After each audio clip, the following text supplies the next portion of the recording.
Kulo-kulo na. Buksan na ang kawali.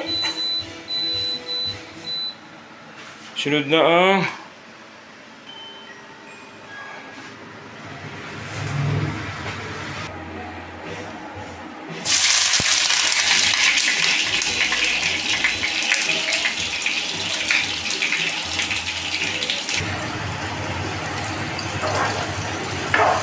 ngalanta na ang sibuyas bawang. Isunod na ang karne ng manok.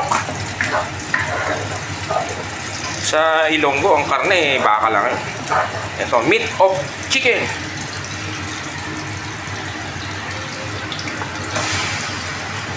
Pati sabaw, konting sabaw. Itodo na yan.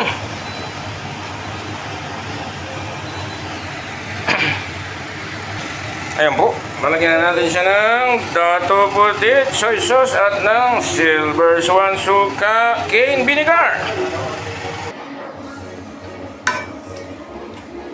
Takpan, takpan. Nasa may pantakip nito. May pantakip kang binili. Takpan, takpan, takpan. Pwede na yan. Bunot muna. Saksak muna tayo mainit na tubig. Saka nilagang baboy, buto-buto.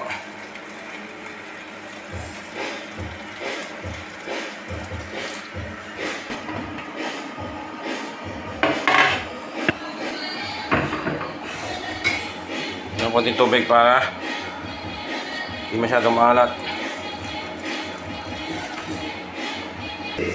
Nilagang buto-buto ng baboy. Isang bitaw na sibuyas, bawang, luya. Kaliskisan, tanggal ng bituka ang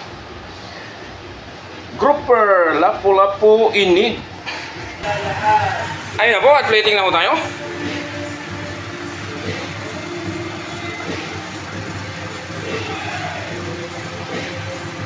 No, at ayun na nga po, ang breaded lapu-lapu.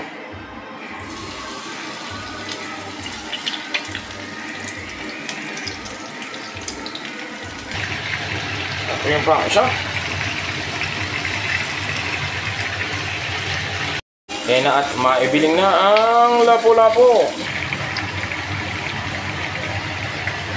Lapu-lapu-lapu. Ayun po, at naluto na po ang ating piniritong lapu-lapu. Uy, sarap! Hindi pa po tapos yan. Lalagyan natin ng sweet at saka asukal at suka para maging sweet and sour.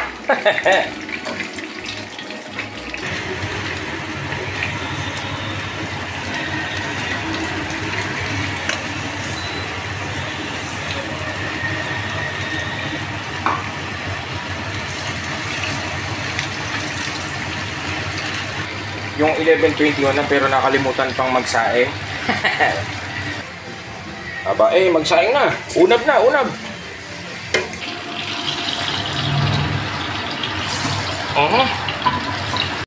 Then the garlic and the onion. What's rice. Now that's all me cooking. Onion, garlic, tupla one time. Okay. Mix. Then onion, garlic, and ginger.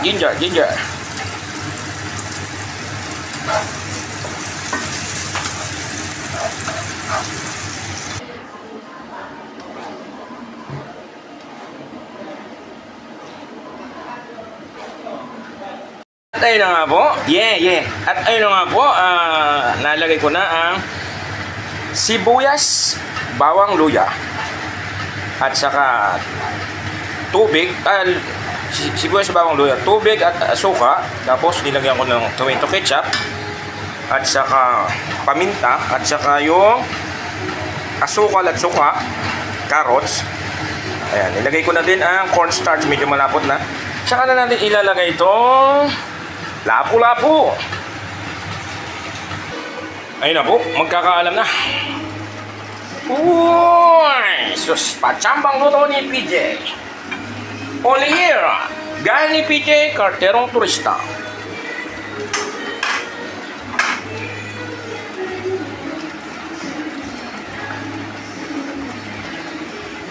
Nilagyan ko ng breading yung isda para hindi masunog. Kinaliskisan ko kasi. Ayan, pwede na. Kakain na. Tama sini. Let's eat. Let's eat. Oh! Okay.